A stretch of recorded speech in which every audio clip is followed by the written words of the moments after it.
قد افلح من تزکا وذکر اسم ربہ فصلی بل تؤثرون الحیاۃ الدنیا والآخرۃ خیر وابقی. دنیا کے سارے غم اور پریشانیاں یہی رہ جائیں گے. اصل فکر بس آخرت کی لگا لے. ایک فکر ہر فکر سے بے نیاز کر دے گی, ہر فکر کو کاٹ دے گی,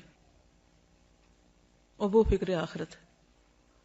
تقوی میں, اللہ کے ڈر میں دنیا اور آخرت کی ساری مشکلات کا حل ہے. اللہ کا وعدہ ہے, اللہ نے اہل کتاب سے وعدہ کیا تھا کہ اگر وہ اپنی کتاب کو قائم کرتے, اس پر عمل کرتے, تو لَأَكَلُوا مِن فَوْقِهِمْ وَمِن تَحْتِ أَرْجُلِهِمْ, آسمان سے بھی رزق برستا, پاؤں کے نیچے سے بھی نکلتا.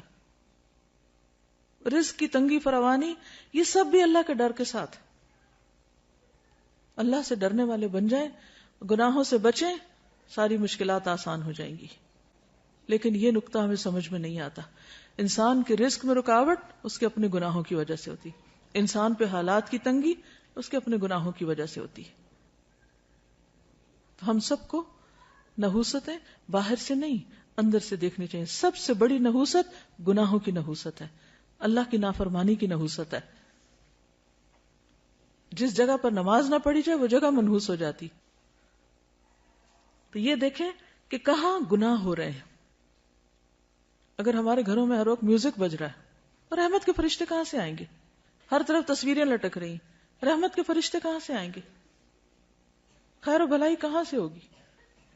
اگر رشوت کا مال آ رہا ہے, سود کا مال آ رہا ہے, حرام مال آ رہا ہے, کسی یتیم کی غصب کی زمین پہ گھر بنا کے رہ رہے ہیں, رحمتیں کہاں سے برسیں گی؟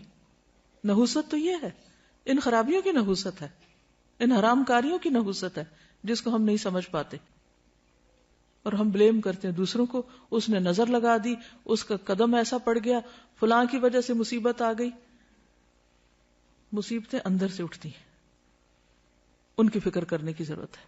ہر گندگی کو اپنے اندر سے نکالنے کی ضرورت ہے, چاہے وہ شرک کی گندگی ہو,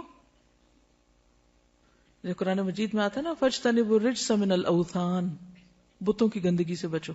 اگر گھر میں بت رکھے ہوئے ہم نے تو نحوست تو آئے گی, رحمت کہاں سے آئے گی؟ تو عربوں کے ہاں عموماً جب فال لیتے تھے تو پرندوں سے لیتے تھے. تو ایسا شخص جو برا شگون لے, اس کے بارے میں آپ نے فرمایا, من ردت الطیرۃ من حاجۃ فقد اشرک. قالوا یا رسول اللہ ما کفارۃ ذلک؟ قال ان یقول احدهم اللهم لا طیر الا طیرک ولا خیر الا خیرک ولا الہ غیرک. جو شخص کسی سے بدفعلی پکڑ کر اپنے مقصد سے لوٹ آیا, اس نے شرک کیا. صحابہ کرام نے پوچھا, اللہ کے رسول صلی اللہ علیہ وسلم اس کا کفارہ کیا ہوگا؟ فرمایا, وہ کہے, اے اللہ, تیری دی ہوئی بھلائی کے سوا کوئی بھلائی نہیں, اور تیری فال کے سوا کوئی فال نہیں, اور تیرے علاوہ کوئی معبود نہیں. اب یہ شرک کیسے ہوتا ہے؟ مثال کے طور پر ایک شخص گھر سے نکلا, کالی بلی راستہ کاٹ گئی, تو اس نے اسے منحوس سمجھا اور وہ گھر واپس آ گیا, کام کے لیے گیا ہی نہیں. تو میں نے کالی بلی دیکھ لی تھی, وہ آگے سے گزر گئی تھی, تو میں نے سوچا کہ اب میرا کام ہوگا نہیں, اس لیے میں واپس آ گیا. یہ شرک ہے, یہ شرک ہے. اور یہ اس قسم کا شرک ہے کہ جس کو ہمارے معاشرے میں کھیل مذاق کے طور پہ لیا جاتا ہے, ان کو برا بھی نہیں سمجھتا. لوگ ایک دوسرے کے سامنے ایسی باتیں کھلے عام مجلسوں میں کر رہے ہوتے ہیں, اور کوئی کسی کو روکتا ہی نہیں ہے, اور کوئی احساس بھی نہیں کرتا کہ وہ کس قسم کا جملہ بول رہا ہے. بظاہر یہ ایک معمولی سی بات ہے, مگر حقیقت میں یہ شرک ہے, کیونکہ کسی بھی شخص کا نفع یا نقصان بلی کے ہاتھ میں نہیں. اکثر ایسا ہوتا ہے کہ اپنی لاپرواہی کی وجہ سے کوئی کام خراب ہو جاتا ہے, اور شیطان ہمیں سجاتا ہے کہ یہ ساری خرابی فلاں کی وجہ سے ہوئی, ہم اس کو بلیم کرنے لگتے ہیں. آج صبح صبح اس کا منہ دیکھ لیا تھا, اس لیے فلاں اور فلاں کام خراب ہو گیا. یہ جملہ بھی نہیں بولنا چاہیے. اسی طرح آنکھ پھڑکنے سے خوف زدہ ہو جانا, یہ ہاتھ میں کھجلی ہونے سے امید لگا بیٹھنا کہ آج مال ملے گا, یہ جوتے پہ جوتا آ گیا تو سفر پیش آئے گا. رنگوں سے شگون لینا بھی ہمارے معاشرے میں عام ہے. مثلا سیاہ رنگ نہ پہننا کہ بیمار پڑ جائیں گے, ہمارے خاندان میں سیاہ رنگ جو ہے وہ ایسے اور ایسے اثرات رکھتا ہے, اس قسم کی باتیں کرتے ہیں لوگ, یہ رنگ ہمیں سوٹ نہیں کرتا. یا یہ کہ احترام کے منافی کیونکہ خانہ کعبہ کا غلاف کالا ہے, سب جوتا نہ پہننا کہ بے ادبی ہوگی کیونکہ گنبد کا رنگ سبز ہے. تو یہ خود ساختہ طور پر کچھ چیزوں کو حلال یا حرام کر لینا ہے, اس کی بھی ہمیں اجازت نہیں ہے. یعنی اپنے طور پر جو تمہاری زبانیں جھوٹ گھڑتی ہیں کہ یہ حلال ہے یہ حرام ہے، ایسا مت کہو، اس کی اجازت نہیں ہے۔ یہ سب وسوسے اور توہمات ہیں جن کی حقیقت اس کے سوا کچھ نہیں کہ شیطان انسان کو شرک میں مبتلا کر کے اس کے اعمال ضائع کروائے۔ یہ سب شیطانی حربے ہیں۔ یہ توہمات اور بدشگونیاں انسان کو اندر سے کمزور کر دیتی ہیں۔ انسان پر کون سا کام کر پائے گا کہ اگر ہر چیز کے ساتھ اس نے کوئی نہ کوئی فکر باندھی ہوئی یا کوئی وہم کرتا ہے۔ اس کے برعکس اللہ کی ذات پر ایمان اور توکل انسان کو جرت، بہادری اور اعتماد دیتا ہے، اسے جینے کا ڈھنگ سکھاتا ہے۔ چنانچہ ایسے کسی بھی خیال کو دل سے نکال کر اللہ پر توکل کرتے ہوئے اپنا کام جاری رکھنا چاہیے۔ عبداللہ بن مسعود سے روایت ہے کہ رسول اللہ صلی اللہ علیہ وسلم نے فرمایا الطیرۃ شرکن الطیرۃ شرکن ثلاثا، یعنی 3 بار فرمایا، وما منا الا ولکن اللہ یذہبہ بالتوکل، بدشگونی شرک ہے، بدشگونی شرک ہے، 3 بار کہا، اور ہم میں سے کوئی ایسا نہیں مگر اسے وہم ہو جاتا ہے، لیکن اللہ تعالیٰ توکل کی وجہ سے اسے دور کر دیتے ہیں۔ یعنی ہر ایک کے دل میں وہم تو آتے ہی ہیں، آتے ہیں نا، لیکن جب انسان اللہ پہ توکل کرتا ہے تو وہم دور ہو جاتے ہیں، اور یہ ہونے چاہیے، ورنہ تو انسان کچھ کرنے کے قابل ہی نہ رہے۔ ہر چیز کے ساتھ رسک انوالو ہے۔ اس روز جب میں نے وہ حدیث پڑھی نا کہ جو شخص کبر کی وجہ سے اپنے چادر لٹکاتا ہے، تو ایک شخص ایسا کر رہا تھا، اللہ نے اس کو دھنسا دیا اور زمین میں قیامت تک دھنسایا جاتا رہے گا۔ تو ایسے میں اس کی ویژننگ کر رہی تھی، ایسے تصور میں لا رہی تھی کہ اس زمین جیسے میں جہاں بیٹھی ہوں اس کے نیچے کیا ہے، اگر یہ کھلے تو اس کے اندر کیا ہوگا۔ تو ایک دم میں کانپ اٹھی، تو میں نے سوچا کہ ہم کتنی خطرناک جگہ پہ بیٹھے ہوئے ہیں۔ یعنی زمین جو ہے اللہ نے اس کو ٹکایا ہوا کہ ہم ٹکے ہوئے اس پر، الم نجعل الارض مہادا، تو مہاد بنایا ہوا تم آرام کر رہے ہیں، ورنہ اگر یہ پھٹنے لگ جائے اور انسان اندر اترنے لگ جائے تو سوچے کہاں جا کے پہنچے، کہاں پہنچے۔ تو اللہ تھامتا ہے۔ آسمان کی طرف دیکھو کیسے اللہ نے پرندوں کو وہاں تھاما ہوا، ہمیں زمین پہ تھاما ہوا ہے، اگر اس کا اذن نہ ہو تو کہیں کہ کہیں پہنچ جائے، ہم تو کہیں بھی نہیں بچ سکتے۔ اس لیے ہمیشہ اللہ پر توکل کرنا چاہیے اور ان چیزوں سے باہر آ جانا چاہیے۔ اہل کتاب بھی جب دین کی اصل تعلیمات سے دور ہو گئے تو اسی طرح کے شگون لینے لگے جن کا ذکر قرآن مجید میں کیا گیا ہے۔ الم تر الی الذین اوتوا نصیبا من الکتاب یؤمنون بالجبت والطاغوت، کیا تم نے دیکھا نہیں ان لوگوں کو جنہیں کتاب کا ایک حصہ دیا گیا کہ وہ جبت اور طاغوت پر ایمان لاتے ہیں۔ تو جبت بے حقیقت، بے اصل، بے فائدہ چیز کو کہتے ہیں۔ اسی طرح شگون کی بھی کوئی اصل بنیاد اور حقیقت نہیں ہے۔ اسلام میں ایسی تمام چیزیں جو جبت کے تحت آتی ہیں جیسے کہانت، فالگیری، شگون اور توہمات، ان سے منع کیا گیا۔ کسی چھوٹی سی تکلیف یا طبیعت کی خرابی پر دوسروں کو مورد الزام ٹھہرانا اور لوگوں کے ساتھ باہمی تعلقات خراب ہونے پر اپنی غلطی اور کوتاہی کا جائزہ لینے کی بجائے یہ خیال کرنا کہ ضرور کسی نے جادو کر دیا ہے، یا اس قسم کے توہمات رکھنا جو پیار محبت کے رشتوں کو ختم کر دیں، جس کی وجہ سے انسان کی توجہ اپنے عمل کی درستی اور اصلاح سے ہٹ جاتی ہے، یعنی اپنی غلطی اس کو یاد نہیں رہتی جب وہ دوسروں کو بلیم کر دیتا ہے۔ نتیجتاً انسان تنہا رہ جاتا ہے اور نفسیاتی مریض بن جاتا ہے، یعنی سب سے کاٹ کے بیٹھ جاتا ہے۔ کسی بھی غیر معمولی صورتحال میں ہر قسم کے شر سے بچاؤ کے لیے بطور علاج مسنون اذکار اور دعائیں پڑھنی چاہیے، صبح شام کی دعائیں وغیرہ اور جو دیگر اذکار ہیں ان سے کام لینا چاہیے۔ پھر اسی طرح حضرت ابو ہریرہ سے روایت ہے، صحیح بخاری کی روایت ہے کہ آپ صلی اللہ علیہ وسلم نے فرمایا لا عدوى ولا طیر ولا ہام ولا صفر وفر من المجذوم کما تفر من الاسد، مرض کا لگ جانا، نحوست، الو اور سفر کچھ نہیں، اور جزامی سے اس طرح بچو جس طرح شیر سے بچتے ہو۔ تو اصل بات یہ ہے کہ عربوں کے ہاں کچھ ایسی چیزیں رائج تھیں کہ جن کی وجہ سے وہ بہت زیادہ پریشانیوں کا شکار رہتے تھے، تو نبی صلی اللہ علیہ وسلم نے ان چیزوں کو بے حقیقت بتائی، جو ہم نے پڑھا نا جبت، بے حقیقت، بے فائدہ چیزیں، تو ان میں ان چیزوں کا کچھ ذکر ہے۔ اب آپ دیکھیے کہ نبی صلی اللہ علیہ وسلم کا یہ جو قول ہے ہامہ، کیا مطلب ہے اس کا؟ ہامہ کوئی چیز نہیں۔ جب نظر کا وہ دم پڑھتے ہیں نا، جو دعا پڑھتے ہیں اعوذ بکلمات اللہ التامات من کل شر و شیطان و ہامۃ، وہ وہامہ نہیں ہے، وہ ہامہ، الگ الگ ہے، وا اور ہامہ۔ تو یہ ہامہ کیا ہے؟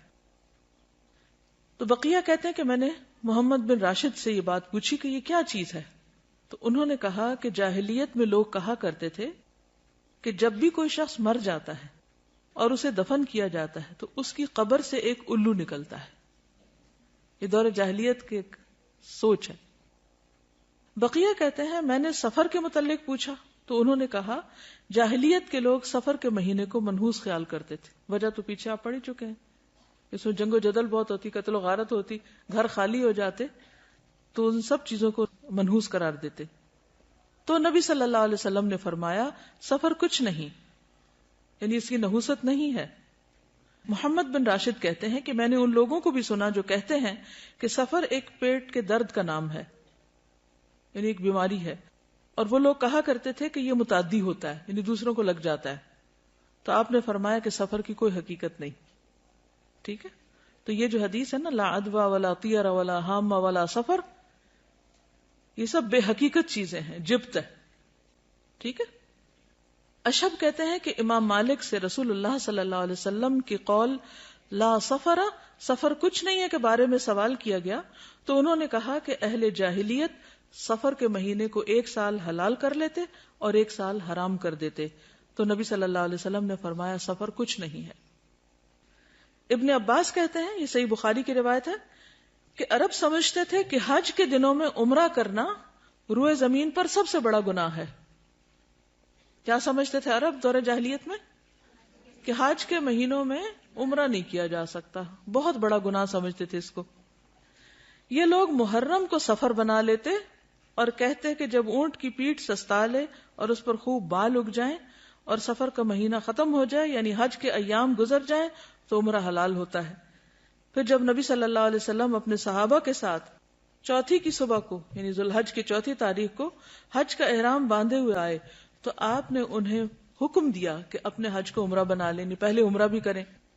یہ حکم عرب کے پرانے رواج کی بنا پر صحابہ پر بھاری گزرا کہ اچھا, کیونکہ دور جاہلیت میں وہ اس مہینے میں عمرہ نہیں کرتے تھے, حج کے مہینے میں. تو اللہ سبحانہ وتعالیٰ نے ان کو اکٹھا کر دیا, وَأَتِمُّ الْحَجَّ وَالْعُمْرَةَ لِلَّهِ, اور نبی صلی اللہ علیہ وسلم نے بھی حج تمتع کو بہتر قرار دیا, افضل قرار دیا. اسی لیے عبداللہ بن عمر جو تھے وہ اپنے والد سے ناراض ہوئے تھے کہ نہیں, میں تو تمتع کی نیت کروں گا میں, کیونکہ دور جاہلیت کی اس رسم کو بھی کاٹا جا رہا تھا. ہم ویسے پڑھتے ہیں, کہتے ہیں واٹ اے بگ ڈیل, یعنی کہ کیوں اس کو اتنا اسٹرکٹلی لیا جا رہا ہے. اور آپ نے یہ بھی فرمایا کہ قیامت تک کے لیے حج اور عمرہ اکٹھے ہو گئے ہیں. تو یہ عربوں کی دور جاہلیت کی رسم کے خلاف تھا. تو اس پر صحابہ پر یہ بات بھاری گزری. تو انہوں نے پوچھا یا رسول اللہ, عمرہ کر کے ہمارے لیے کیا چیز حلال ہو گئی؟ فرمایا تمام چیزیں حلال ہو جائیں گی, پھر حج کے لیے احرام دوبارہ باندھنا ہوگا, کیونکہ وہ تو ایک ہی احرام پہن کے آتے اور اسی میں حج کرتے تھے. تو یہ جو اونٹ کی پیٹھ کے بال اگنا دوبارہ کا مطلب کیا ہے کہ جب حج کا سفر ایک دفعہ آ گئے تو پتہ نہیں کہاں کہاں سے لوگ آئیں گے. الا کل دامر یاتین من کل فج عمیق. تو اتنا سفر کرتے تھے کہ اونٹوں کی پیٹوں کے بال جو تھے وہ بےچارے گھس گھس کے بالکل ننگی ہو جاتی تھی. پھر وہ لا کے چھوڑ دیتے, وہ مہینہ حج کے مناسک وغیرہ ادا ہو رہے ہیں, لیکن عمرہ نہیں کرتے تھے. اتنے میں دوبارہ بال آ جاتے تھے, یعنی کہ واپسی کی تیاری شروع ہو گئی. تو کبھی وہ محرم کو سفر بنا لیتے کہ یہ تو حج کا مہینہ نہیں ہے اس لیے اس میں ہم عمرہ کر لیتے ہیں, اور پھر جو اصل سفر ہوتا اس کو محرم قرار دے دیتے. اس کو قرآن مجید میں کیا کہا گیا؟ سورۃ التوبہ آیت 37, انما النسیء زیادۃ فی الکفر. نسی کیا ہوتا تھا؟ مہینوں کا عدل بدل. یضل بہ الذین کفروا, اہل کفر اس سے گمراہ کیے جاتے, یعنی کرنے والے تو چند ایک ہوتے, باقی سب کو بھی مس لیڈ کرتے. یحلونہ عاما ویحرمونہ عاما, کسی مہینے کو 1 سال حلال کر لیتے اور اگلے سال اسی کو حرام قرار دے دیتے. تو عموماً حرام مہینے کو اپنی مرضی کرنے کے لیے حلال کر لیا کرتے تھے. اور اس کی ضرورت کیوں پیش آتی؟ تاکہ وہ جو دور جاہلیت کے توہمات اور غلط رسمیں تھیں ان کو پورا کر سکیں. لیواطئوا عدۃ ما حرم اللہ, تاکہ گنتی پوری کریں جو اللہ نے حرام قرار دیا. فیحلوا ما حرم اللہ, تو صرف اس گنتی پوری کرنے کے لیے اللہ کی حرام کردہ چیز کو اپنے ہاتھ میں لے کر اس کو حلال کر دیتے. زین لہم سوء اعمالہم, ان کے اعمال ان کے لیے خوبصورت بنا دیے گئے. واللہ لا یہدی القوم الکافرین, اللہ کافر قوم کو ہدایت نہیں دیتا.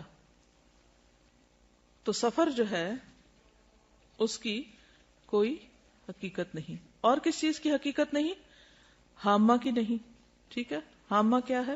الو، ٹھیک، جو قبر سے نکلتا ہے. اچھا، یہ جو تصور تھا نا کہ مردہ جو ہے اس کے اندر سے الو نکلتا ہے، تو پھر وہ کہتے ہیں کہ وہ الو گھر میں آتا ہے اور آ کے مردے کی باتیں بتاتا ہے کہ اس کے ساتھ کیا ہوا ہے. یعنی اس قسم کی خرافات بھی ہیں. اور پھر یہ بھی کہا جاتا ہے کہ مقتول کی کھوپڑی سے پرندے کا نکلنا اس وجہ سے ہے کہ وہ پھر پیاسا بھٹکتا رہتا ہے پرندہ جب تک کہ انتقام نہ لے لیا جائے، یعنی مقتول کا انتقام نہ لے لیا جائے. تو وہ آوازیں نکالتا ہے اور لوگوں کو کہتا ہے. وہ ایک خاص پرندہ تھا کروان، جس کی طرف یہ بات منسوب کی جاتی ہے، کیونکہ وہ بولتا ہے پرندہ، تو پھر اس کا بولنا جو ہے وہ اس کو منحوس سمجھا جاتا ہے. اور الو کے بولنے کو بھی، کہ جہاں جس گھر میں الو بولے گا وہاں سے کوئی بندہ مر جائے گا یا کوئی جانور مر جائے گا، یہ بھی ان کا خیال تھا. جس طرح ہمارے ہاں بلیوں سے شگون لیتے ہیں جب وہ روتی ہیں. کبھی روتی بلی کو سنا؟ اس وقت کیا خیال آتا ہے؟ خوف آتا ہے نا. اچھا، کیا خوف آتا ہے؟ کہ کوئی مصیبت آنے لگی ہے. نہیں، کوئی مصیبت نہیں آتی اس سے. ٹھیک ہے، اس وقت اپنے دل کو مضبوط کیا کریں.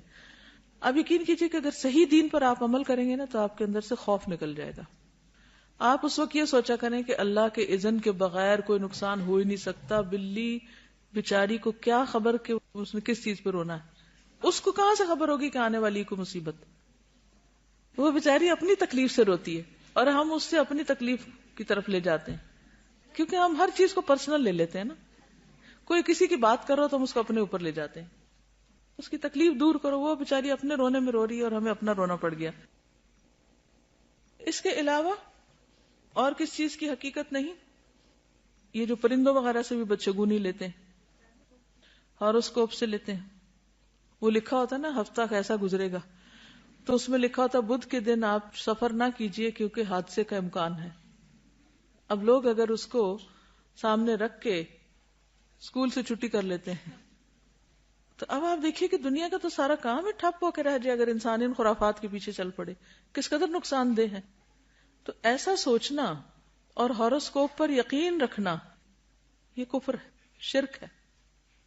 اور کس قدر افسوس کی بات ہے کہ کھلے عام بعض اوقات ان چیزوں کو پروموٹ کیا جا رہا ہوتا ہے اور لوگوں میں کوئی حلال حرام کی پھر تمیز ہی نہیں رہی، جائز ناجائز کی تمیز نہیں. اور اس طرح شیطان ہمارا ایمان اچک کے لے جاتا ہے. اور اگر شرک ہو جائے، ایمان میں خرابی آ جائے، تو آپ سوچئے کہ پھر تو نمازیں بھی گئی، حج بھی گئے، عمرے بھی گئے، صدقہ خیرات، ہر چیز ضائع ہو گئی. کس قدر خسارے کا سودا ہے. شیطان بڑا چالاک دشمن ہے. وہ وہاں جا کے حملہ کرتا ہے کہ جڑ کاٹ دیتا ہے، باقی آپ جتنی مرضی تھکتے رہیں، تھکیں دن رات، قبول تو ہونا نہیں. وہ تو سب ضائع ہو جائے گا شرک کے ساتھ. تو اس لیے ان چیزوں کے بارے میں معاشرے میں جو غلط فہمیاں پائی جاتی ہیں، یا لوگ صرف فن کے طور پر یا کھیل کود کے طور پر ان چیزوں کو اپنائے ہوئے ہیں. کچھ لوگ کہتے ہیں نا we are not serious, we just enjoy reading, کہ ہم بس خوش ہو رہے ہیں پڑھ کے، لیکن اندر اندر سے مان بھی رہے ہوتے ہیں. ایک ہلکی سی وہ اندر ہوتی ہے ڈر کی سی کیفیت. کچھ لوگ تو شادی کے پلان نہیں بناتے جب تک، اب تو خیر ساتھ ویدر بھی دیکھتے ہیں، لیکن چلے ویدر فور کاسٹ تو ایک مشینی عمل ہے، وہ یہ نہیں سمجھتا کوئی کہ غیب کا علم ہے. لیکن ان چیزوں پر تو پھر ایک طرح سے غیب پر ایمان لانے والی بات ہے. انہی شیطان نے اگر اس کو یہ کہا کہ شرک نہ بھی ہم بولیں، لیکن ہم اس کو صرف ایک فن یا ایک جسٹ فار انجوائمنٹ کے طور پہ بھی لیتے ہیں، تو ہم اس کو انڈائریکٹلی پروموٹ ہی کر رہے ہوتے ہیں اور لوگ پھر اس کو چھوڑ نہیں پاتے. تو اس لیے بہت ضروری ہے کہ ایسی ساری کتابوں کو گھر سے نکال کے جلا دیا جائے، پھینک دیا جائے، کوئی اور بھی نہ پڑھے. موبائل فون پہ آتا ہے، استغفر اللہ.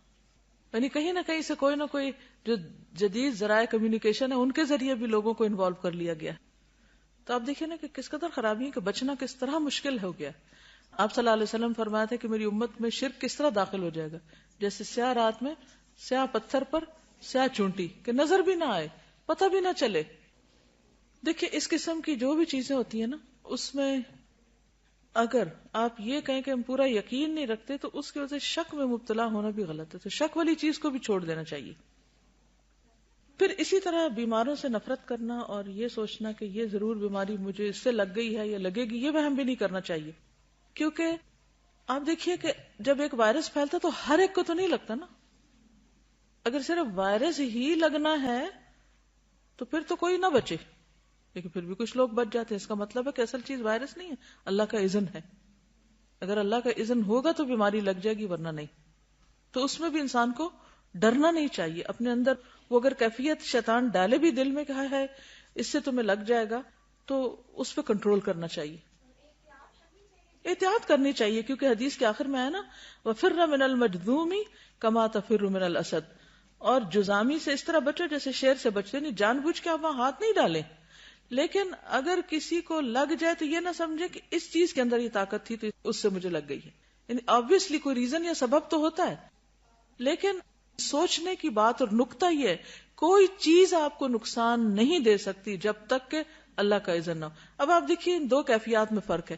ایک یہ کہ کسی بھی چیز کو دیکھ کے آپ ڈر جائیں کہ ہائے ہائے یہ بس اب یہ تو اٹیک ہوا مجھ پہ، اور دوسرا یہ ہے کہ آپ کہیں کہ جی نہیں ہو سکتا جب تک اللہ نہ چاہے، تو مجھے ڈرنے کی ضرورت نہیں. ہاں احتیاط ضروری ہے.